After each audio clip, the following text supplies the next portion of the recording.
रिमुझम है।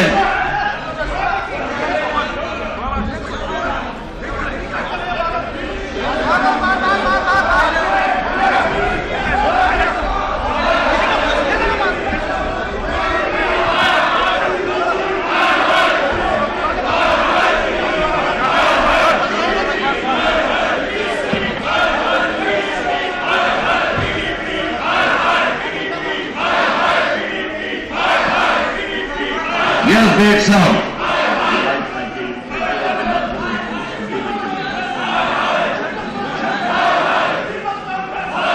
बोलिए बोलिए आप बोलिए। सबसे पहले आपको काम पेश करता हूं कि आप इस हाउस के स्पीकर मुंतखब हुए और मौजूदा No, nothing at this moment.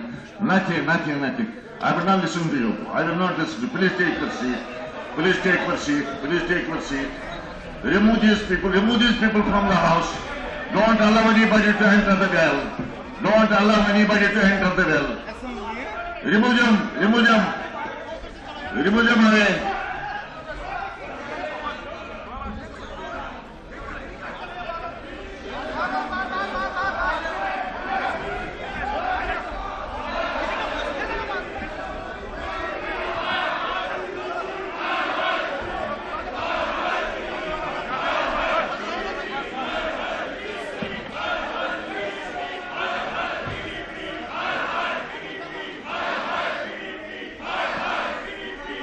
Yes, Big Sam.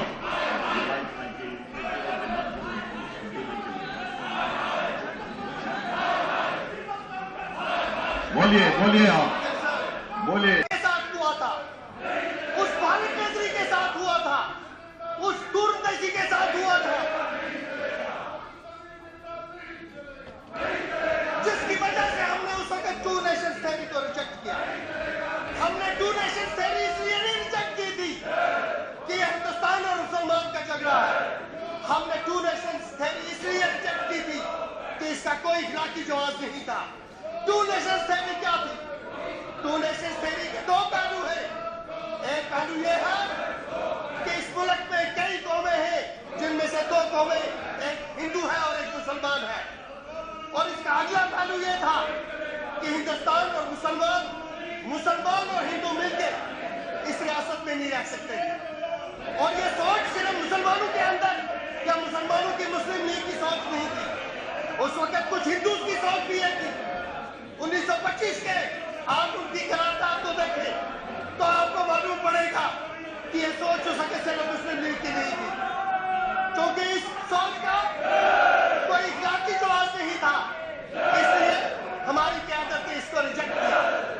जब भी दुनिया में कोई कानून बनता है किसी माशरे के अंदर, तो सबसे पहली चीज ये देखी जाती है कि इस कानून का कोई इखलाकी जवाब है कि नहीं है।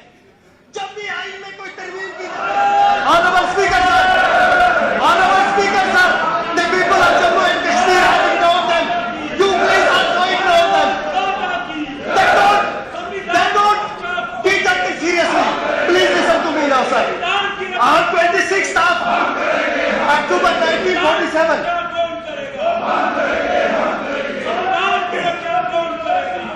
V.P. Menon, after getting the instrument of accession signed by Maharaja Hari Singh, rushed to Delhi and Bose and Alexander Simon.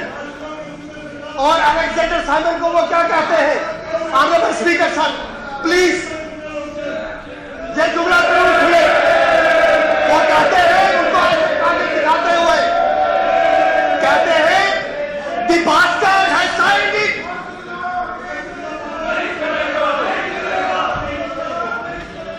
The bastard has signed it. ये बास्टर्ड कौन था? ये बास्टर्ड जम्मू कश्मीर का उस वक्त हुक्मरान था। हम उसको मानते थे या नहीं मानते थे, या हमने उसके शख्सी राज के खिलाफ एक मुनस्सब जदोजहद की थी वो आपकी जगह। लेकिन अंदाजा लगाए नीयत का, उनकी नीयत का अंदाजा लगाए कि जो शख्स हवाले करता है, उसके बारे में कहता है कि the bastard has signed it and now we will not let it go। ये था वो पहला जुमला जो शुक्रिया के तौर उस वक्त की मरकज की हुकूमत के नुमाइंदे ने इंस्ट्रूमेंट ऑफ एक्सेशन के एवज में हमको बताया। आप अंदाजा लगा सकते हैं कि मरकज की उस वक्त की हुकूमत का एक जिम्मेदार नुमाइंदा जब इस तरह का रवैया रखेगा तो आम शहरी से आप किस तरह तवक्का रखते हैं कि उसके दिल में हम लोगों के लिए वही मोहब्बत।